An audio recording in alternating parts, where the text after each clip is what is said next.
There are three issues that feature prominently. One, the man, it was addressed by their patron, the real man in charge, because they have the chairman. This is the real man. The mafia has a patron. Yes. Bali banchi The amani mafia ewo is divided into three formidable groups. The masters, the commanders, who are never seen. They usually communicate on Zooms. Some of these are very close to the president. Two, they have the conveyor belts, the go-getters. These are people who are sent on emissaries to directors of government parastatals. This is the brain wing of the fellowship. These are the attacking dogs. If they see that they want money from a parastatal, they use the media to discourage that person and get him out, install their puppet, and then get access. Is this the arm that controls the media? Irrespective of what the purpose of the government funds. They don't hesitate to undermine business people, like when we talked about harm in our earlier recordings. What is interesting about harm, I have a 2-hour recording between one of the lawyers of the bank that wants to steal from him. Being used by the same mafia gang to undermine harm, cartel his resources, the media to present him as a poor man and grab his properties. But their main interest is the nature of land. No, they want him to say that let the government compensate him with what he has done, so far. Grab it by the mafia fellowship, and then impoverish him, as the earlier tape said, according to the earlier tape. Now this meeting, the chairman addressed the meeting. It was attended by about 100 people. Others were following the debates on Zoom. The masters and the commanders. So these things featured prominently as we listen to this tape. One, they disagreed with Mwenda. Mwenda was called by one of Mwenda's closest friends, but Mwenda gave them two reasons. One, that he had been betrayed, had been overused, had been dumped. He does not accept any reconciliation with them. What they agreed is he told them that his purpose now is to help Bobi Wine to shape the next government, to ensure that if he takes over, the youth, his group will not be violent, will not retaliate against the mafia gang. That they don't talk, although they appear to be Museveni supporters, these cannot be Museveni supporters. How is it sure Bobi Wine is succeeding Museveni? They know these people can spend a whole day evaluating the situation. We shall play another conference that was convened immediately after the results were declared. The results arising from the NRM primaries, leadership elections. So that one we shall play it at a later stage. The man, they are interested in stealing the $400 million President Museveni has secured from the World Bank. And they are saying unless they get at least 10% through Umeme, they are going to undermine 10% of the whole fund is all just a small budget. They want 10% of the 400 million. Of the 400 million. Remember, they stole $50 million intended for electrification project, which is part of Museveni's manifesto, the 2016 manifesto. The president pledged to distribute the power to 400,000. They grabbed the money and took it away. So if you can undermine the president's manifesto, you cannot tell me at the same time that you support the president. So they reviewed, they are determined to sack the minister. The patron said he has all the money at his disposal to fight the Minister of Energy because he has failed to play ball. Two, to undermine the project with the World Bank. They are going to create a situation. If the Rutuama who is stubborn, who communicates with the president, who is working according to them, according to what the president wants. Their attempts to remove him or to give him other assignments has failed. So the minister is also running away. I sympathize with this minister. The minister was told by the president, point blank, don't listen to anybody. I want this project to be implemented. So the minister was invited to attend. He refused to attend, attracting the wrath of the patron, who is a very arrogant man, that he has money. Here for the minister, this is the arrogance. This man is killing the government. What kind of patronage does a mafia give to a group? Yes, he has a lot of money. Number two, they celebrated the demise of FDC and celebrated the way they have undermined the Mao, that they are now augmenting people power because it's the next government. You can wonder, how can you want Museveni at the same time you're sure that Bobi Wine is going to win elections? They reviewed me, said that the only way of fighting me, one, they have tried to undermine me by telling lies to the president, that although I'm an added support of the president, I never wavering support of the president, at the same time, I expose valuable information and I'm causing the government to collapse. What are they planning to do to me? One, they have bought, which they must be expensive, because when I see the satellite photos in the meeting, there is only one person who is putting on this gadget, which changes the voice. This is an old man, but the way he speaks is different. They have also introduced a slow motion. That when somebody is talking, he talks in a fake voice. And they say they have recruited FDC bloggers to undermine my tapes, to undermine my recordings, to appear as if they are fainting. Because the argument is that whatever I see, after some time it happens. It happens in society. So I enjoy the credibility of the people. Now what they are trying to do, as you listen to this tape, so these are the main features of this tape. I would humbly request you, buy as much as data. Don't waste time. Don't fear money. Spend money. Listen to this tape until it is over, because it gives you a clear glimpse of, not a glimpse, but it gives a detailed explanation of how these guys work. The type of gang the president is fighting, what we are fighting, and we must tame the arrogance of this man who says I have the money. If the minister does not want to play ball, we can undermine the bank project. What power does he have to shift ministers the way he wants? What does he have? What makes this man arrogant? This is what Ugandans must ask themselves. What contribution did he make during the struggle?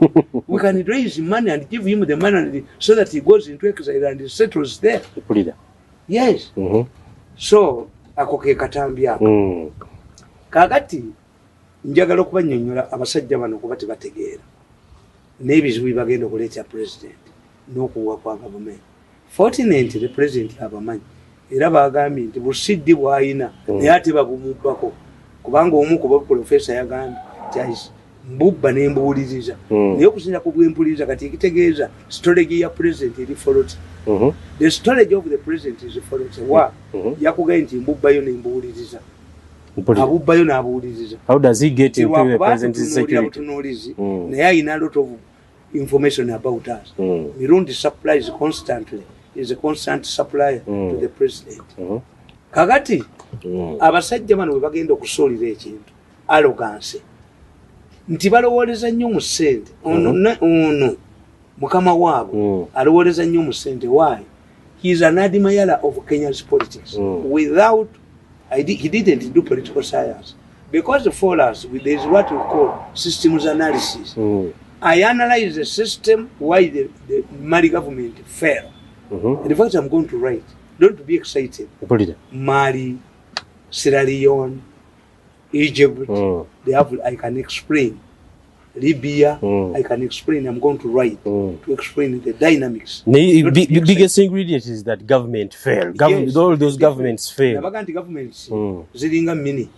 ekipa ya mini erimu walaji erimu bia erimu amazzi erimu omubisi they appear to be all minis naye anywedde wootegerera ekiri muno ntambula ye amala kunywa n'otegera kyekibadde mu mini gavumenti zonna ziringa mini ya walaji mini what is important when you see a mini bottle you think that it has the same ingredients naye ogenda okulaba ng'anywedde mini yaki ya walaji muhaafu olulimi lukyuse ng'ate anywedde omubisi asaba ndala so the minis are different ne bia yennyini lwaki gavumenti ogigeza ku mini they are not the same kakati nijambagamba nti abasajja bano era baatudde ngenda nja bakubira details ngenda conference wenjikubira details immediately Kadaga defeated them bazeyo ku drawing board nebaga nti this reflects what we are going to have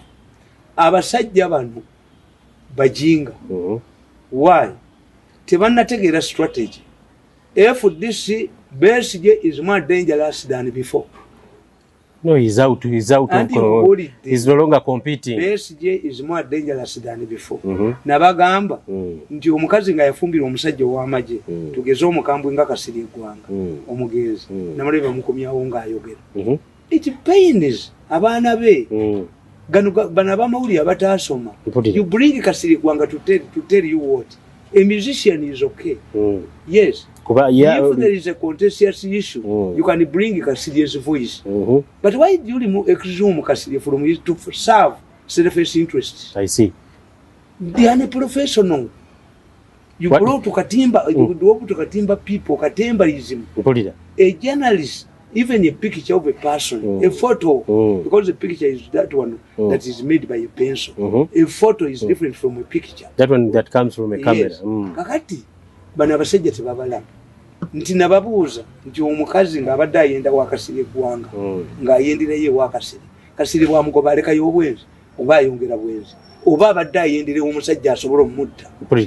Kakati ono omusajja gundi yagamba Mugabe nti era mwana wange babikoze ne baga nti gavumenti egenda gwe tugende wa Bobi Wine. Mugabe yagwa gundi n'agwa gundi ne babamentioning. The people who seem to be close to the president have already realized that the next president is Bobi Wine. Very dangerous. Why should the president keep around these people?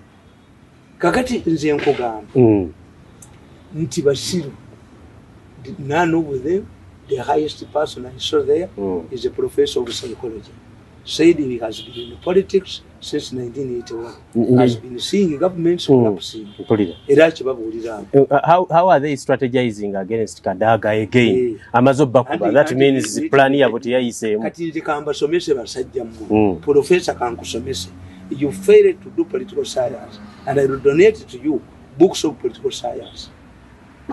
Besigye is more dangerous. Why? All African governments have collapsed because of three issues. One, where the military intervention has removed the regime.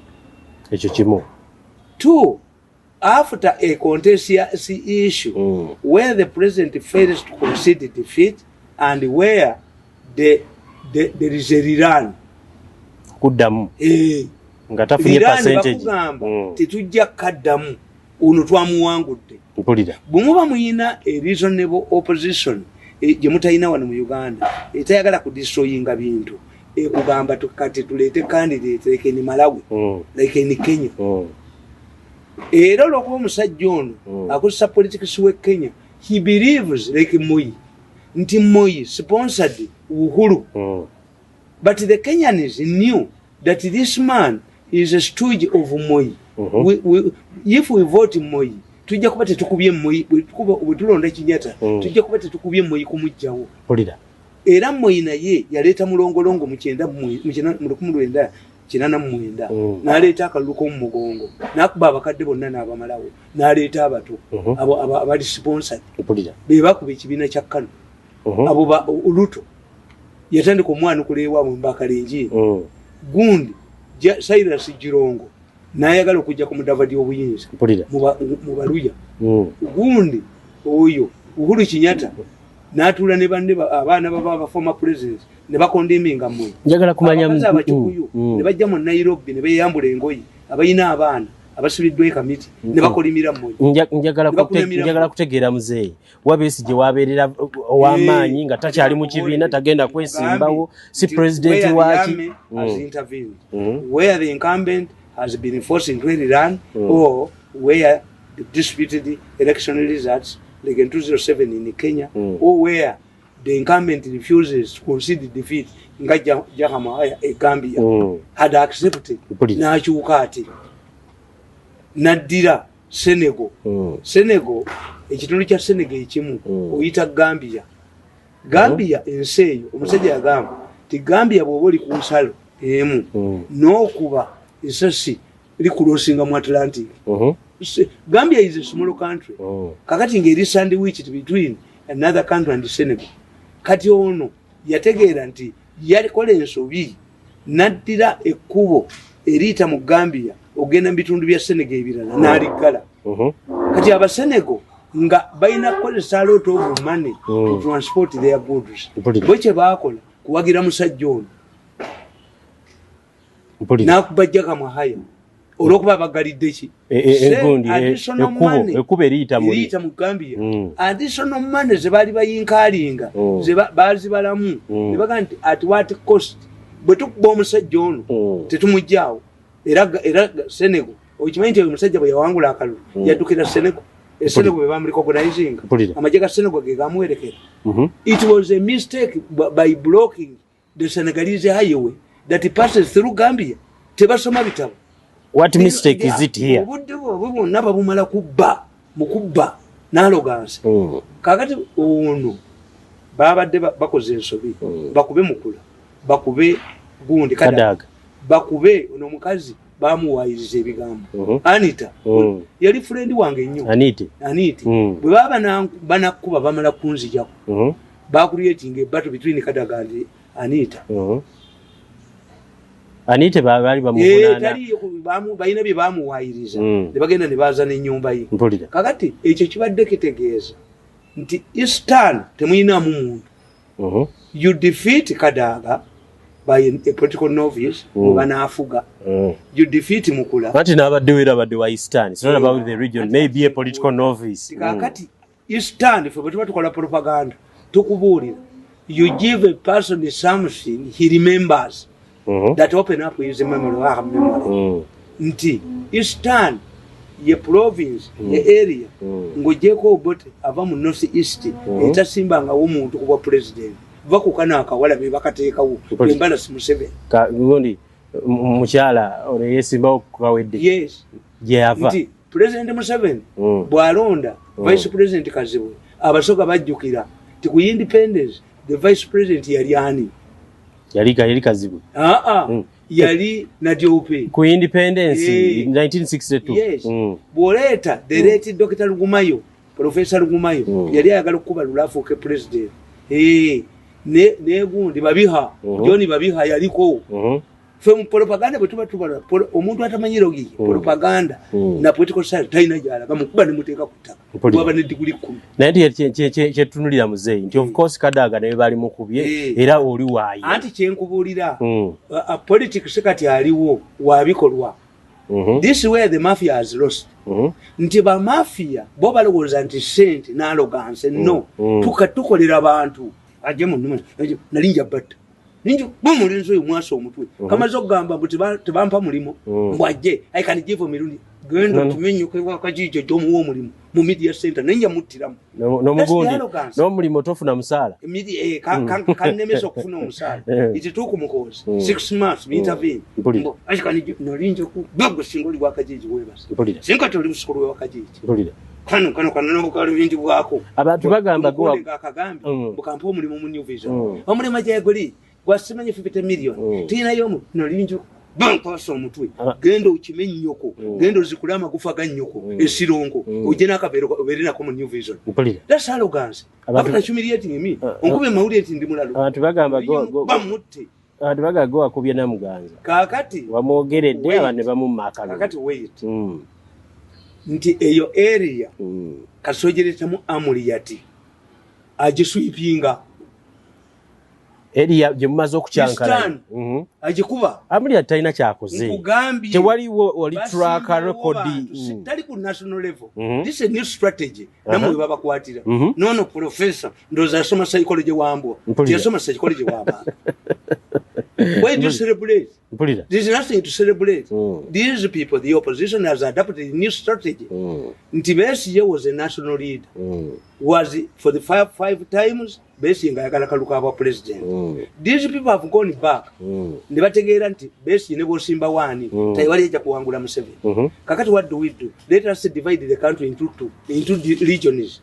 tufune regional world bwe bantu bakyasobola kukwata kyonna kyawamu kabatandiko kitemaatema bagaye nti Amulia ati kiribwe mu kikuba akitwala mpulira bakube mu east bakadaga strategy ya mafia bano bati bakitegeera muba weakeninga omusajja oyo ajja kufiira mu ekizairo nga kitaawo kubanga alemeddwa teyasoma political sciences very arrogant muwulire ng'ayogera ye omusajja omukulu ne weeteekako kano agoogera ng'abakazi ate mu middle ne bomu addressing senkiyumisa anko nambuuza nti gwe essajja ate abadde ayogera toyinza kukkiriza nti eddoboozi lyeri but the content of what you are discussing kakati eastern nga bagimaze ne bambuka mu northern okimanyi nti olanya tebamwagala yerijja mukadaaga bayina entalo ne kadaaga olanya yabatuukirira n'abagamba constituency yange erina problem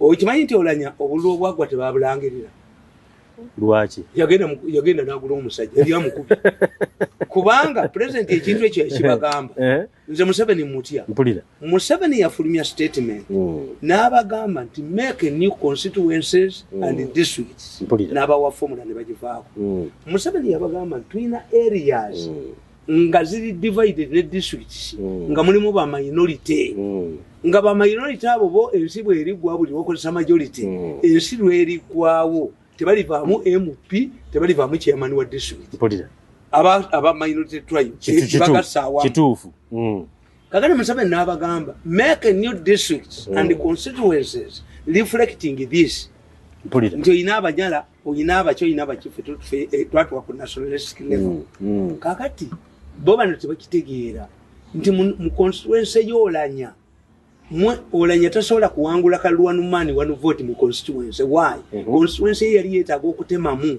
tebaagitemamu bamublockinga ne bamublockinga n'ate kyeyalinga how can you be deputy speaker notabuulira munno this carving this gerrymandering of constituencies I have an interest I see era oli omusajja agenda okuba olanya mu constituency be bamuwa ssente omanyi science kubakubira olanya nti bapuliferinga owinye door to be chief justice why they want a chief justice who will play ball with them mu court kuba baagala nnyo ganti nga baba balina gwe bafuutiise nze I know owinye door if there is a person who knows owinye door and owinye door knows me owinye door cannot provoke me into a battle and finish tasobola manyi njagala kutegeera kakati olanya okumuzanyaako mwe kibakubira wa kisigala kibakuba we mubajjako northern region yo leader anti bajjayo pillars Museveni zazimbye ferongo time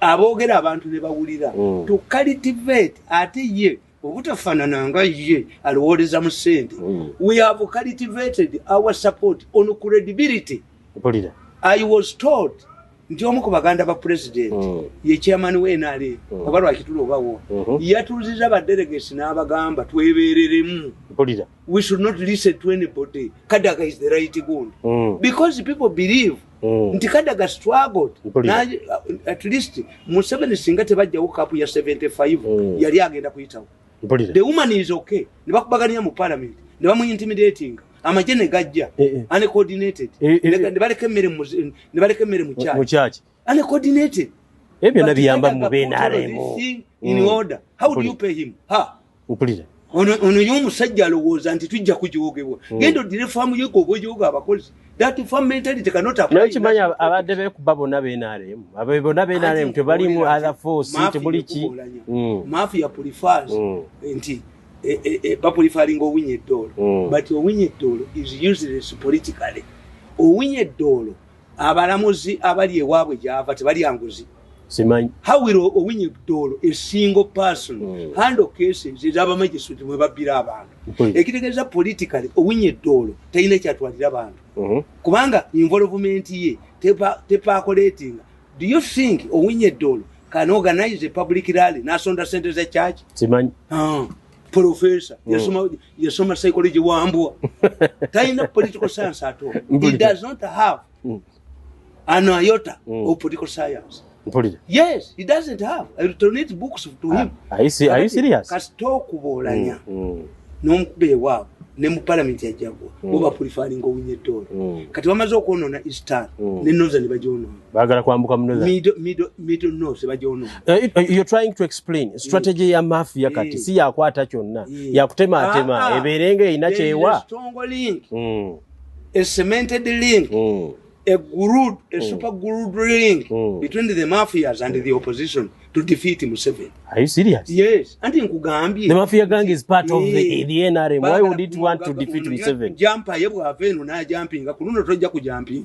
Kubanga embwa zalemwa okubuka ekibati wakati w'oluguudo lw'Entebbe embwa zaafu. Kununo jumper tajja kujumping. Akuva mweno kudda mweno. I'm telling you. Some of us have decided to risk our necks. Batutte balabe.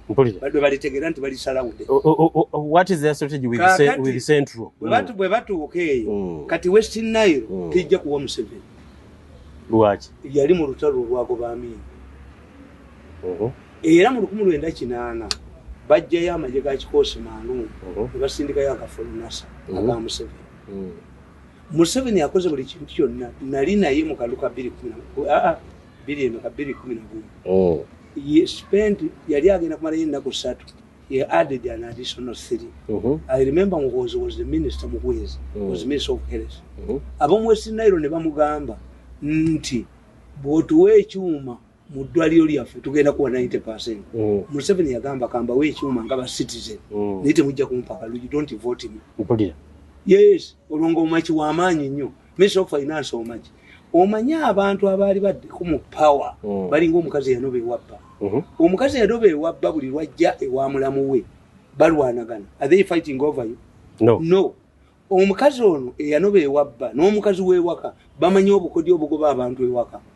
N'ennyama yennyini okugaba n'enkoko yennyini enva tuzitegeera nti ono akujereza. Yes.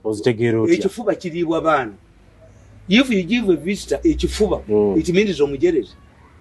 Kati kitegeeza nti omukazi ono w'ewaka ng'ayagala okugobamu mulamu we ye kyakola bw'aba mulwadde wa alusaas afumba lumonde. Bw'aba mulwadde wa alusaas emmere agifumba essaawa 10. Amugobewo. They are both experts on skills to evict people. Babasajja ewaka. Kati ono omukazi aditekitinga mangu. The people who have held the power like these people in Western Nile. No, nti General Moses ali bajeno betwalabanga. Kani Moses ali influence the recruitment. Kani ono Gonde Mustafa Adis. When the president appointed Mustafa Adis the vice president, abalugu alabo nabali badukidde mu South Sudan bakomawo. Why? Bayina kye balaga kwani. But by the time Amin fell, Moses ali yali amugobadde. Sente za Uganda Municipal Council yali amugobye. Nti babbye sente z'obusiraamu. Kati yaki yaliyo. Ate bamulaba muki. Talina image gy'abaleetera. Bali bamwagala. Nti Moses ali n'Abu Mayanja bali bamenye Zulu Haq eyali president wa Pakistan. President wa Pakistan Zulu Haq munna Uganda yakulira wano. Taata we Zulu Haq yali Dr. Mulago. Amin bw'abagoba. Eyanga Zulu Haq joins the army n'afuuka president. Yatta gundi Buto. Kakati Zulu Haq nga Moses ali amumanyi ye yabasaplayinga ng'emmundu. Enyinyi ya Pakistan mubana ba ADF gundi bazijja. Until the president invited the Pakistani president here. Najana visiting out. Some of these politics are above the professors of psychology. Kakati Moses Sali cannot influence. Moses Sali is a bombo-based Munubi. And Moses Sali is a Sudanese who became a Ugandan by naturalization. What is naturalization?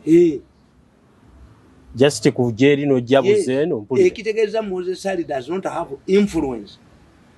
oyo simanyi omanyi talina influence gyakola mu finance bamufufumyamu kubanga bano bategeera kati ne West Nile naye balemye what would be the strategy for okusigaza West Nile oluguudo lwa kolas oluva e Kaluma okugenda mu Arua Museveni yalukoze ate nga waliyo aminiti yalukolako Kabalagala gonja kati eriyo n'amafuta everybody is talking about mafuta true they are now closer to southern Sudan Arua yali teyina bizimbe byeyina kati ku Museveni why naye tebayinza muwa kalulu ati kyeneebuuza alongside eza achievements zonna lwaki era basigala balonda balala nti bali kunde babeeranga ku nsuwa z'amalwa ne babuuza bwatuwogganira olina abaana bameka nze nameja gundi nina kano gundi nani when they count tebabalabayo this was their federal the federal of the Western Nilers was in the army two we have what we call gradual socialization. Gradual socialization means that a group that has held the power for some time must be subjected to tebaji moving the Western Nilers wanted to cut to secede from Uganda. They call Western Nile Bank of Fraud. The Western Nile came to Uganda in 1903. It was a part of Congo or Sudan. Tiba feeling angako they felt here. Ntibali bamanyi nyo why during a minister and during independence. Ngabagase maje. Ngabaganti amaje ga Uganda gali 308 at independence. Ngenkubi 305 bakapo. All of that is eroded. Tekivunaanibwa ku Museveni wo olw'ensonga nti abazze bazajja mu maje ng'ateekamu abalala abamawanga amalala era kituuse ne kimuhantinga. Anti kakati nti luli kasi muno parking baani they had no education. Mustafa Dishelisa Somi. It was a general. Kakati when the time comes, the delay in Western Nile, which is studying, in northern Nigeria. All of the northern Nigerian leaders, most of them, Nigerian leaders, came from the north. Tibadi Purupingayo. But Dirabana and Babatwala Maje. At one time in 1975, the government of Nigeria put up a scheme to give money to Hausas to attend the school. I see. Ngokusoma bakawusa basome abayoruba basuubuzi babasanjo the yorubas the Hausas badda mu maje kati democracy bwe yajja ne balancing nachi abahausa tebayina kye bajja mu bano baba bangida ba Muhammad Buhari ba gundi bashagali tebabafunamu that's why there is bakola haram kwe kutulako yes bagala kwe kutulako ina abaana be ngabasomera Switzerland ngenyenyekera kumacha ne batwali Switzerland ne badolweko but he did not develop usually okimanyi nti obunafu obwo bwe bugenda oleta Bobi Wine okubakuba bano gye baali bava balida Bobi Wine agenda bakuba lwa weakness ezo ze mulina everywhere anti nkoboli to Western Nile Bobi Wine ejja tukubayo if we don't take care kakati bavudde mu Western Nile ne bagenda Kasese Western I can tell you oyo mukazi Winnie nga badi ne mukisa muntu bagenda tukube Kasese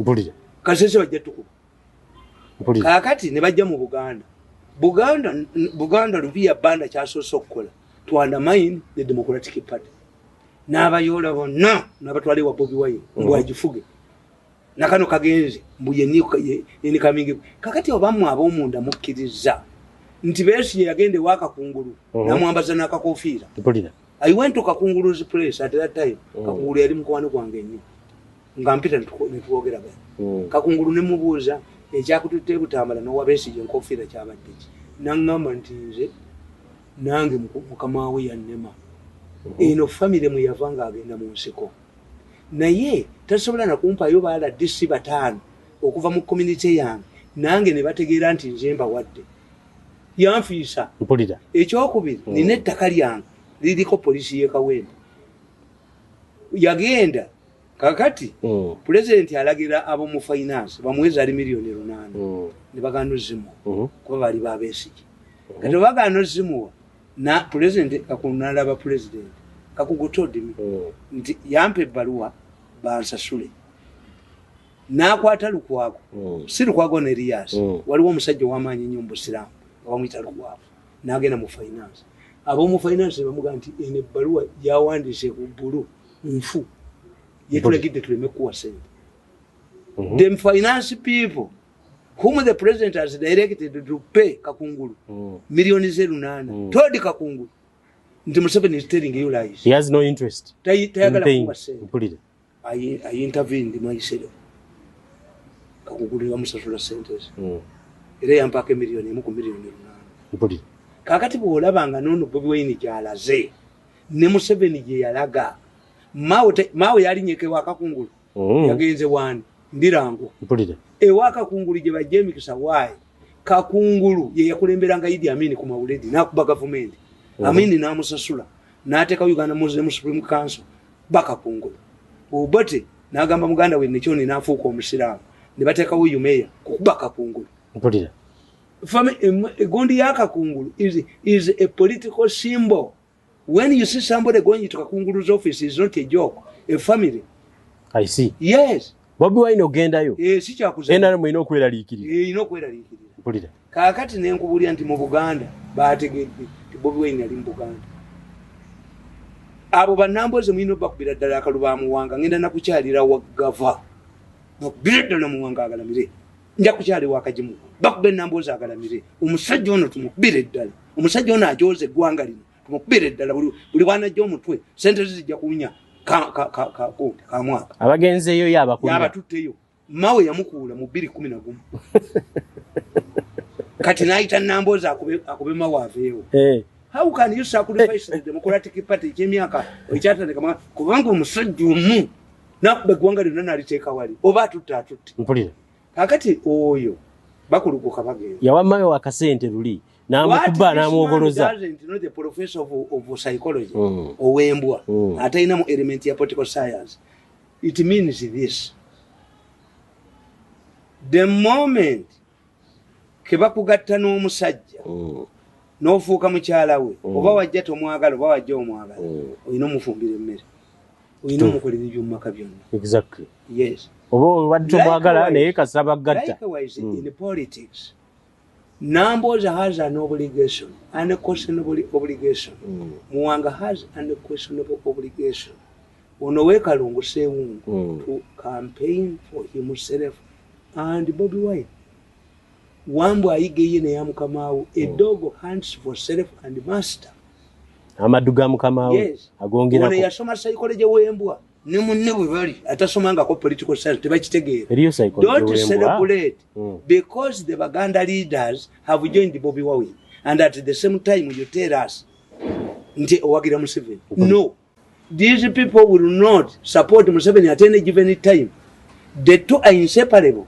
Omusajja we NRM bw'aba anoonya akaluluke ayina okunoonya akalulu akake n'akaani. In other words, all of these DP people are now Bobi Wine campaigners.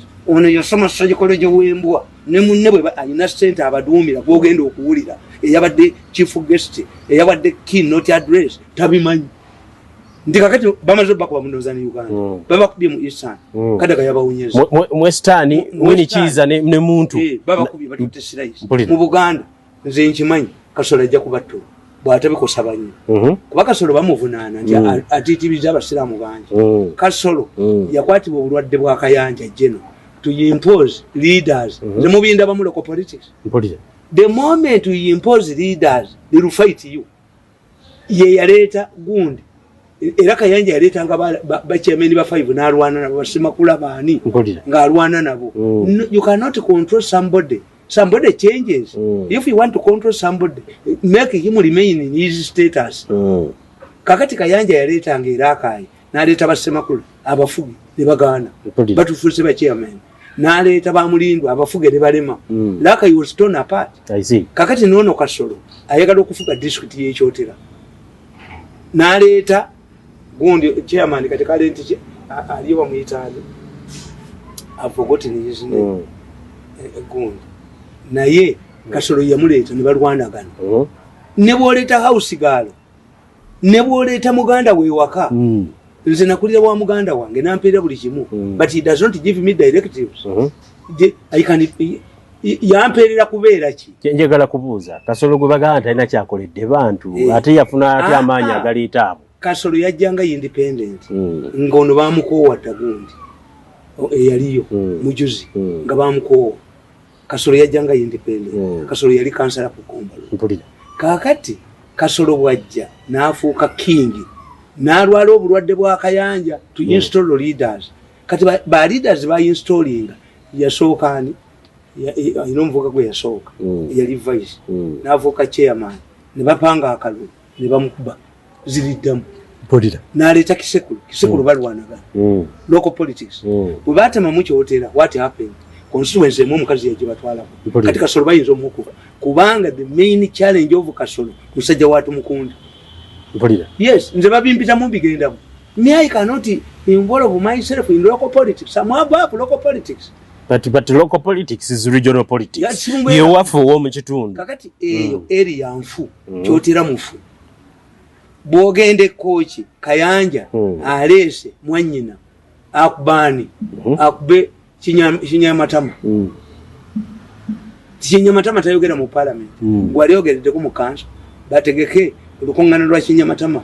Ne sister wa Kayanja bonabo badressinge abana ba secondary school tubayite nga bali ku social distance ne gundi kinyamatama ne kinyamatama mvulira and when you hear kinyamatama kinyamatama the name ofuna muntu mulala kawala kato kagezi mvulira ate bwe kibatamanyi nzize natula dda nembala coach 40% pa western 60% beba coach kati eyo nayo bagenda kuono nayo kochi nayo agenda kubwa era ndo musigaza kalu ndaba wonna mulinga atasigaza kalu bamukoze bubi Sempija basoka bamuga anti yali dobu yana kumukolo gwinali yagenda ku farm ya government na giant Sempija ne bamutwala bamukoleki bamutwale mu parliament I stepped in ni nyamba Sempija na jakesimu mpulira Sempija bama agenda mu parliament n'abafukamirira n'alete teka lye mwanyi tiri muleka wagulu mpulira Sempija tiri muleka wagulu kati mu Buganda mwina mwani chobala balumazi za kabaka ya Sudan bantu bamanyi weziva ne bakuba obutambi bwa president Museveni I will crush you bakanda they don't know mpulira the person who did dogo psychology tamanyi munne alowoleza musende musubuzi mpulira siri I've told you briefly nti arrogance tocha wangula muntu kati nti obujozi nti gundi yali mukwano kwange nno nani ono chamani weka yunga nga mpita nyi mpulira nena genda okukitegeera nga ino oluganda ne baliyeko baliyeko nga gwe bataddewo kubakadaga mami tayagala kadaga oyo muvuka yaduka emisinde mu sezala we yamugamba agende yegayire kadaga naduka ne computer obufu mbwaita kadaga ku mukolo banne kadaga nga bamutaddeko ejiribo namukwatanga ayogera ku faamu ye mpulira sezala we namuteka ko ejiribo naga musajja oyo yandetedde ebizibu sezala bwange yali ansibye naduka emisi nagenda yetondere kadaga did not attend the function nalyoka atonayo butu computer tasomebwa miliyoni 8 kati nze bwe mmala okutegeera nti group yaabwe yemu namudduka gundi nagenda nga ku radio okukyandabayo alangu essimu ye nga ankubira tekikyakwatala njagala kumanya musigazaaki nga buli wamu tewali tosobola kuleeta mwana naawe nojja tikisoboka akasaale bw'olabanga enkima eweese akaana kaayo ng'eyenona kasooliwo bakasaale kayite mu mugongo gw'enkima ento kakwate n'enkulu this is going to happen buli aleese omwana we bagenda bakuba bombi that's arrogance Kenya waliwo omusajja ng'ensi emwagala nnyo omusajja nga bamwagala yaleeta bakazi be banne n'abasimba mu constituency naye ne yeesimbawo baba kuba bonna ng'ajoga abantu toyinza kujoga nojogeka muwalawo naawe nojja noyagala okuwambako executive yenaalemu noleeta muwalawo naawe nojja kweguzee noleeta muwalawo naawe nojja luddawo ekyo ekyokuleeta omuntu twakirekera omuntu omu ani etumumanyi si kya buli omu enkima eweesa omwana waayo ng'eyonoona kasooli bagikuba akasaale kava mu mwana this is going to happen here buli yetisa omwana we agenda kubwa n'omwana waako we kasaale kagenda kuyita mwana the issue of money the question is sente muzijjeewo kyenabagamba nti mukwata 10 billion muzimpe mutunze ente ezammwe is that compensation that is blood money kwata kuzizo ate president n'abagamba 10 billion muziteeka nze njazimu njagala kutegeera muzee kyeki basuuza nadduli anti lwaki nadduli yayogera ebyekikadde kati nadduli basuuza nadduli atula mu meeting n'abagamba nti eno byemukola mwe balenzi mu yabayita balenzi ono muto wange ono president amuyita muto you will reserve Naduli. The only thing Naduli does nti bwoba oyogera n'omukulembeze w'eggwanga kyenagamba gundi onani kyenagamba ono omuyimbi yali ani kusaasira gundi yani yaga nti Bobi Wine takyandaba Kenzo nagamba Kenzo nti oli kati yafuuse mazzi mawanvu kituufu to talk to you you must go through ages yes so nena Naduli kyalina okwemulating yagenda mwekezayo abazungu ne bagamba ti omwana yenna nagenda nasavinga Muteesa mwekezayo omwaka gwe scholarship tugisazaamu no abo bakitaye bampanga baani tebagenda kulabira Muteesa Ben kyono kayatte emyaka gyegi mu university nagenda kolebwa hausigalo bwa Muteesa Muteesa bwakomawo nga Ben ayagala umusinga ne bamugamba ki kasempa kamugamba yita ng'abakopi bwe bakola okulaba kabaka oli yafuuse mazima wanvu si elimu ekizairo Kenzo kyemulabako eki ti Kenzo mugezi okusinga bano obwo obuwala bwe bakozesa bukwini dancers bwe bumu ennyimba zonna kakati ye Kenzo element gyaleeseemu nti aleeseeko ku bawala abali mu Ivory Coast mu nsi endala takozesezza bano ababuli omu kikazi Luno kikazi nanga kawula kikazi nanga kakunama engulugulu zonna bobulowooza mbu bwe buteekamu kana akabala ak'omunda akabula engulugulu twazikoowatta oluyimba lwe lumu obugulu bwe bumu omulwa obuyimba nze nsirina nga gundi ayimba sheba era bwe busitamanga bweyawula kati bwe twabalaba dda Kenzo waabakubidde aleeseyo ku bisambi ebirala aleeseyo ku bugulugulu obulala obwamwe twabukoowa obugulu bwammwe abantu babukoowa ekyo kimukikinaza talina kikinala lwekyo that's a good innovation Chameleon agenda ke Kenya n'aleetayo ku balala mpulira naye oluyimba nayimbako mu Luswayiri nayimbako mu kimu obubajjo bwe bumu obugulu bwe bumu bukyusa ngoye kyovula ba music tatambula naye ku relationship ne Bobi Wine ye yakyuka ayina sigala mu music amutereze ategere nti ono kati naye alina kyagoba sheba ya luyimba nti nekisiba yakyuka ono mulala kati werabire gye wamulaba Kenzo yerabire gye yalaba Bobi Wine kakati nkugamba nti after analyzing all of this baforcinga Museveni into a run when they force Museveni into a run tebajja kugendayo kukuwangudde tetuddamu tukirabangako kyekibaawo anti ye paralysis ye bagala kusanyalaza gwanga Kampala always alonda second day the moment you say nti okulonda second day ne bala napito nankubira esimu why obakaika lukabiri mukaaga why gwoli luddawa zinjagala kutema tikiki ekyo bakola Museveni nga kizibu nnyo anti bakuba Besigye mu Kampala simanyi zone gundi Kawempe Besigye 256 Museveni 0 beremeka Museveni 0 beremeka Museveni 0 natia anapita nagamba bakikola delivery oli side wazi je tuteme olaba amawulire gaabwe gano akati kana amawulire ogalaba kano nze kali kateeke kuli kali code anti kagirira munyama we kagira kwekubijja kutaka amawulire gano ogalaba gana amawulire bakulaga ki is a confusing headline bruising battle for NRM we are waiting results but they cannot mention that Kadaga defeated candidate work this exposes this newspaper is controlled by the mafia gang nti baletawo confusion oli yawangudde tebasobola kukola headline tekadaga awangudde wakiri bali tukubiddeko nti preliminary gundi results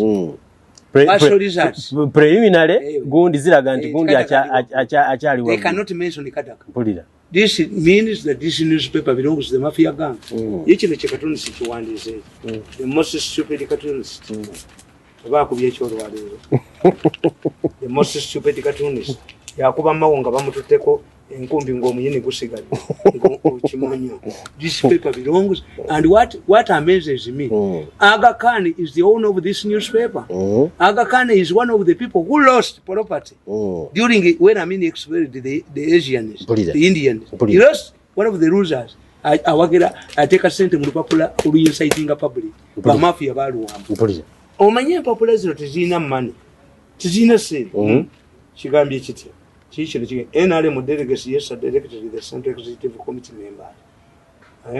preliminary results for the chairperson slot indicate a tight race between Kaguta and Museveni. Ukiraba kino ekiwumba tu kigambye ekirabo kigambye mbo ebyakafunikawo mu kulonda kwa president kwa president candidate ne chairman wa NRM kuli wakati wa Kaguta ne Museveni. Ukiraba kigambye ukiraba kino ekigogwo kino mumusoma busoma ukiraba kikatonesa was it a battle between Museveni and Kaguta. Ayagala ku emphasizing nti muina solo candidate kati mwabaddemu kuvuganya kikino kikatuni ekisinga obusiru mu nsi yonna. Ukiraba kikatuni ekisinga obusiru mu nsi yonna akubye katuni nabe meze eriko seeke yavuganyiza nani ne Museveni yennyini ne Museveni Kaguta yavuganyiza kitegeeza ki political science wabadde kulonda serious kikitegeeza kikugambye kino ekisiru kikugambye katuni NRM delegates yesterday elected the Central Executive Committee members. Preliminary results for the chairperson slot indicate a tight race between Kaguta and Museveni.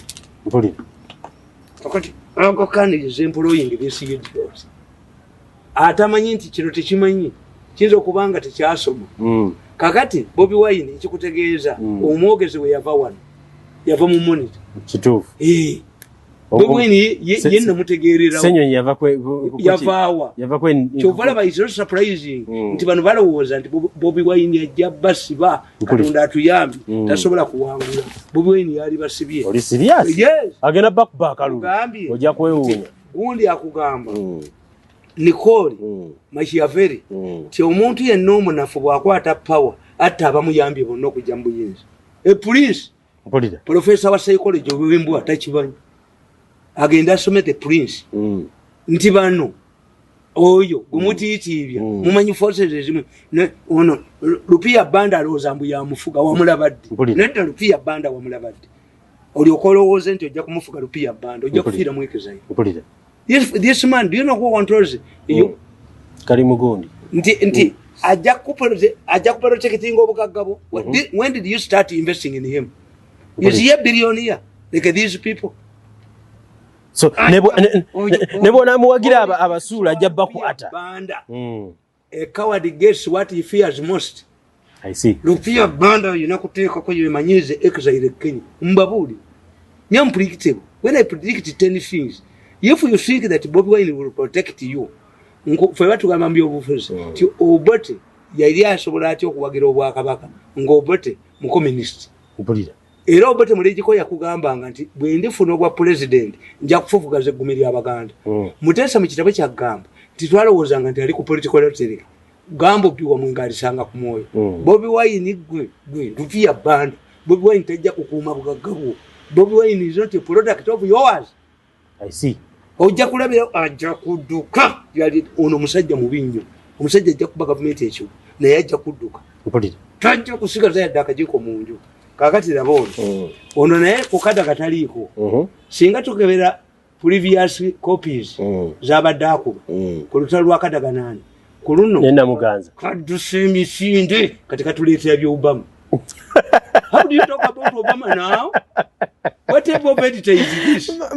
Badde sikyegendereza. Bulijjo waliwo olutalo wakati wa Luni ne Namuganza nga bakuba Namuganza ku front page. Kati yamaze okuwangula. Balese Obama. The most illiterate editor munsi. Editor wabuke. Most illiterate. Kakati noli okola baba. Opposition plans solo candidate as opposed to what I've said. Nti bategeka solo candidate bamugezesa n'agaana era tibayinza biddamu. Kati ono bano be bamukozesa bamuggalako balina obujozi basooka ne bakujjayo mwanneereegamu nti nze nkolere wansi wani naali ngenda benyondo singa kafu aikane jivu mirundi genda ojinyo kwe kajijo ogumuwe naali njo benyondo singa oli wakajijo webasi nze sijoge bwe namboze bamukwatira bamusiba mu komera ne bamuli branding. This is the stupid thing they do. Are you dealing with the robots or with the human beings? Bamala kusiba ne bakujoga mbuchita takakati ajja bakolera kayikola tusobola omuleeta mu muleeta mumulete basajja mmwe ajja kukolera Museveni mumulete olabibwa dduka temwago bakayigula mmwe mugule security cameras sente mwamuwaako mupia banda ojja kudduka wano ojja kutema you are digging your own grave. You are cutting a tree, a branch of a tree on which you are sitting. Njagala kumanya. Abo bamalo banyiga ne baga kati babakozesa stories baagala. Mpulira. Bola bawandika ba mafia kanti bawandika ba mafia. These are agents of the mafias themselves. I see. Yes. Bali baneregamu nga baneregamu.